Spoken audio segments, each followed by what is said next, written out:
കളർകോട് അപകടത്തിൽ മരിച്ച ശ്രീദീപിന്റെ സംസ്കാര ചടങ്ങുകൾ അവിടെ നടക്കുകയാണ്. പാലക്കാട്ടാണ് സംസ്കാര ചടങ്ങുകൾ നടക്കുന്നത്. നിഖിൽ പ്രമേഷ് വിവരങ്ങളുമായി. നിഖിൽ, സംസ്കാര ചടങ്ങുകൾ ഇപ്പോൾ പുരോഗമിക്കുകയാണോ?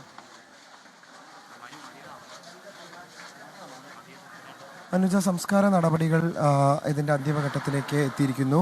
ചന്ദ്രനഗറിലെ വൈദ്യുത ശ്മശാനത്തിനകത്തേക്ക് ഇപ്പോൾ മൃതദേഹം കൊണ്ടുപോയിരിക്കുകയാണ്. അല്പസമയത്തിനകം സംസ്കാര ചടങ്ങുകൾ പൂർത്തിയാകും.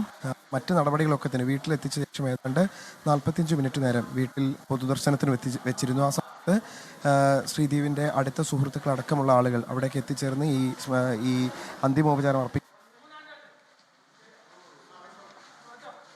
വളരെ വേഗത്തിൽ പൂർത്തിയാക്കി. അതായത് ഏതാണ്ട് ഒരു 45 മിനിറ്റ് നേരം കൊണ്ട് മുഴുവൻ നടപടികൾ പൂർത്തിയാക്കി ചന്ദ്രനഗറിലെ വൈദ്യുതി ശ്മശാനത്തിലേക്ക് എത്തിച്ചിരിക്കുകയാണ് ഇപ്പോൾ. ആ പ്രിയപ്പെട്ട 20-കാരൻ്റെ മൃതദേഹം ഇന്നലെ ഉണ്ടായ ആ അപകടത്തിൻ്റെ നടുക്കം ഇതുവരെ ഈ വീട്ടുകാരെ സംബന്ധിച്ചിടത്തോളം, നാട്ടുകാരെ സംബന്ധിച്ചിടത്തോളം വിട്ടുമാറിയിട്ടില്ല. കാരണം അത്രമേൽ അവർക്കെല്ലാം തന്നെ പ്രിയപ്പെട്ടവനായിരുന്നു ശ്രീദീപ്.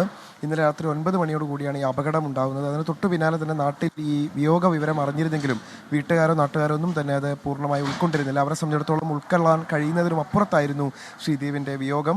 ഏതാണ്ട് 2 മാസം മുൻപാണ് നാട്ടിൽ വന്നുപോയത്. ആ സമയത്തെല്ലാം തന്നെ കൽപ്പാത്തി ഉത്സവത്തിൻ്റെ സമയത്ത് നാട്ടിൽ വന്നിരുന്നു. ആ സമയത്തൊക്കെ തന്നെ വീട്ടുകാരുമൊക്കെയായി വലിയ ബന്ധം വെച്ച് പുലർത്തിയിരുന്ന, അടുത്തുള്ള ആളുകളൊക്കെയായി വളരെ നല്ല സൗഹൃദം വെച്ച് പുലർത്തിയിരുന്ന, എല്ലാവരോടും വളരെ നന്നായി പെരുമാറിയിരുന്ന, ഈ പഠനത്തിനപ്പുറത്ത് കായിക രംഗത്തടക്കം വലിയ മികവ് പുലർത്തിയിരുന്ന ഒരു പ്രിയപ്പെട്ട വിദ്യാർത്ഥിയാണ് ആ സ്കൂളിലെ അധ്യാപകർക്ക്, ഭാരത് മാതാ സ്കൂളിലാണ് പഠിച്ചിരുന്നത്. ആ സ്കൂളിലെ അധ്യാപകർക്ക് നഷ്ടമാകുന്നത്. അവരെല്ലാവരും തന്നെ ഇന്ന് രാവിലെ മുതൽ ഇവിടേക്ക് എത്തിച്ചേരുന്ന ഒരു കാഴ്ച നമുക്ക് കാണാൻ കഴിയുമായിരുന്നു. അങ്ങനെ ആ പ്രിയപ്പെട്ട 20-കാരന് വിട നൽകിക്കൊണ്ടിരിക്കുകയാണ് ഈ നാട്. വീട്ടിലെത്തിച്ച സമയത്ത് സാമൂഹിക രാഷ്ട്രീയത്തെ പ്രമുഖർ വീട്ടിലേക്ക് അന്തിമോപചാരം അർപ്പിക്കുന്ന സാഹചര്യം ഉണ്ടായിരുന്നു. ഇപ്പോൾ ആ ചടങ്ങുകളെല്ലാം തന്നെ പൂർത്തിയായിരിക്കുന്നു. ചന്ദ്രനഗറിലെ ശ്രീദീപിന്റെ ഭൗതിക ദേഹം എത്തിച്ചിരിക്കുകയാണ്. അല്പസമയത്തിനകം സംസ്കാര ചടങ്ങുകൾ ആരംഭിക്കും. അനുജ, കളർകോട് അപകടത്തിൽ മരിച്ച പാലക്കാട്ടെ ശ്രീദീപിന്റെ സംസ്കാര ചടങ്ങ് അതാണിപ്പോൾ നടക്കുന്നത്. പാലക്കാട്ട് ശ്മശാനത്തിലാണ് ചടങ്ങുകൾ.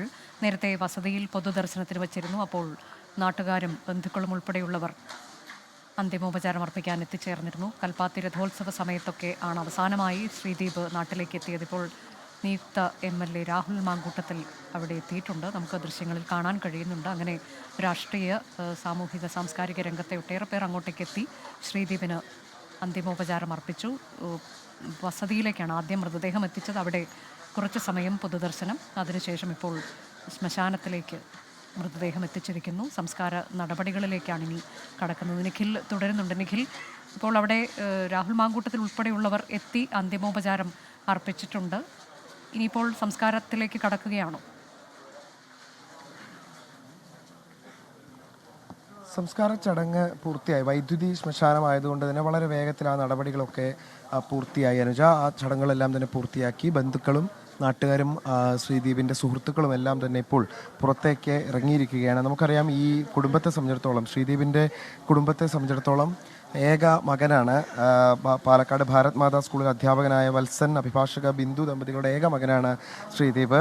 അവരുടെ സ്വപ്നവും പ്രതീക്ഷയും ഒക്കെ ഈ 20-കാരനിലായിരുന്നു. വലിയ സ്നേഹം വീട്ടിലെത്തുന്ന സമയത്ത് അയൽക്കാരുമൊക്കെയായി വെച്ച് പുലർത്തിയിരുന്ന ഒരു വിദ്യാർത്ഥിയായിരുന്നു. നമുക്കതറിയാം, ഇതൊരു ഗ്രാമമാണ്. കൽപ്പാത്തി കൽപ്പാത്തിയോടൊക്കെ ചേർന്നുള്ള, അതായത് ആ അഗ്രഹാരങ്ങളോടൊക്കെ മാതൃകയിൽ തന്നെയുള്ള വളരെ ചേർന്ന് അടുത്തടുത്ത് വീടുകളുള്ള ഒരു ഗ്രാമമാണ്. ആ ഗ്രാമത്തിലേക്ക് അടുത്തിടെ പോലും എത്തിച്ചേർന്ന് അവിടെയുള്ള ആളുകളുമൊക്കെയായി വളരെ നല്ല ബന്ധം വെച്ച് പുലർത്തുകയും ഒക്കെ ചെയ്തിരുന്ന ഒരു ചെറുപ്പക്കാരനെയാണ് ഈ നാടിനെ നഷ്ടമായിരിക്കുന്നത്. അതിൻ്റെ വേദനയാണ് എല്ലാവർക്കും ഉള്ളത്. മികച്ചൊരു ഹഡിൽസ് താരമായിരുന്നു.